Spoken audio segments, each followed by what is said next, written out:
नमस्कार दोस्तों आज हमने एक नया चैनल का शुभारंभ किया है जिसका नाम मैं और मेरी राजनीति रखा है। इसके अंदर हम राजनीति के उन पहलुओं की बात करेंगे जो कि मुझे ज्ञात है या मेरा अंदाज़ा है। इसमें मैं किसी पार्टी या किसी साथी विशेष के को गलत या बुरा अच्छा भला कुछ ठहराने की कोशिश नहीं करूँगा और ना ही मैं किसी को अच्छा बुरा कहूँगा।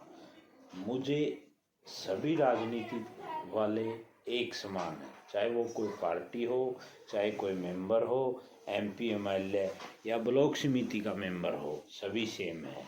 यदि मेरी समझ से मुझे अनुमानित कोई चीज़ ऐसी लगती है कि इसमें ये होता, ये हो जाता, ये नहीं होता तो ये हो जाता, वही अंदाजे हम लगाएंगे, वही आप सभी के साथ शेयर करेंगे।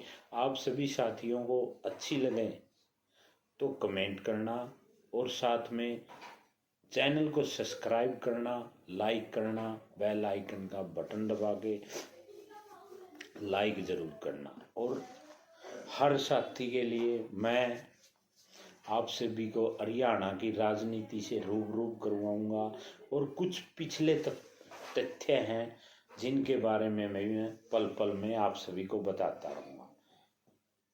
दोस्तों, आप सभी को बताना चाहता हूँ कि राजनीति में बहुत कुछ उल्ट पुल्ट होने लग रहा है और होने वाला है।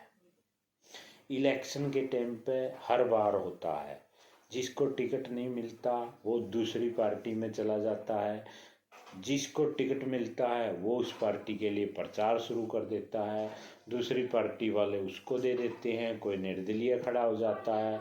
तो ये चीज़ें आम तौर पर हो गई। क्यों?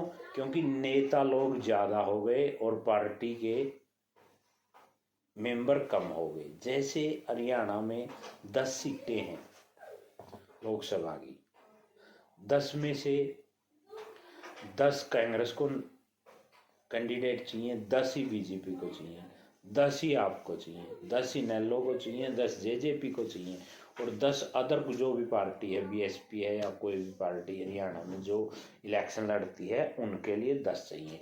अब क्या हुआ कि बीएसपी का आपका और कांग्रेस का आपस में गठबंधन हो गया। गठबंधन में आपकी और कांग्रेस की जो आपस में बैठकर गठबंधन हुआ है उसमें ये बात आई कि आप 1 सीट पे लड़ेगी और 9 सीट पे कांग्रेस लड़ेगी। इसमें आपको मिली कुरुक्षेत्र की सीट, 9 सीटें कांग्रेस के लिए बची।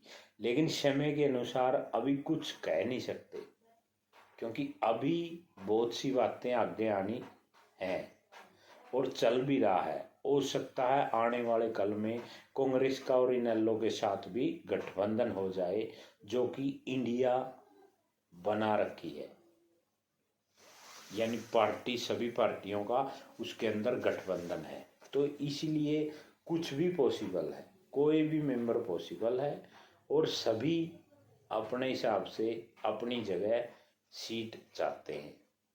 अनुमानित तौर पर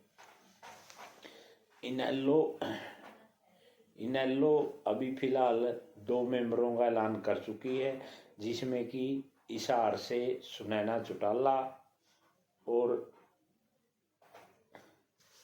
कुरुक्षेत्र से अभय सिंह चौटाला का नाम आया है ओपन में।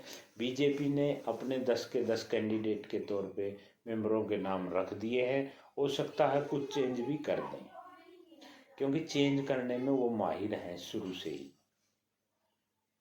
चौधरी वीरेंद्र सिंह जो उचाना हल्का से संबंध रखते हैं और हिसार से उनके बेटे ब्रजेंद्र सिंह जो लोकसभा के सांसद थे पूर्व में बीजेपी से, उन्होंने अभी पिछले दिनों अपनी पार्टी से त्यागपत्र दिया और उन्होंने कांग्रेस ज्वाइन कर ली।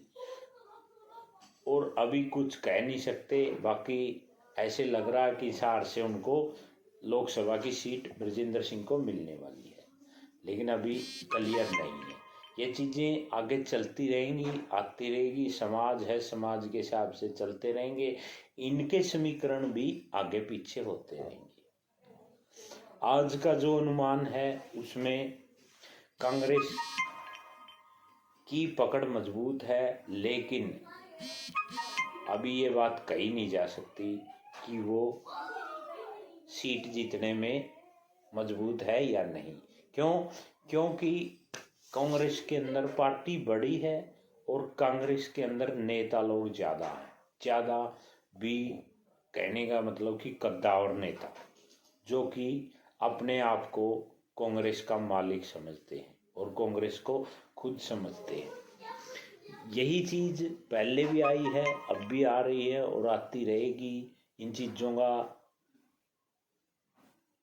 सिस्टम चलता रहता है। और देखो, जिसका ऊपर चढ़ने का समय आता है उसका गिरने का समय भी आता है। और यही चीज़ हमें भी लगती है कि जैसे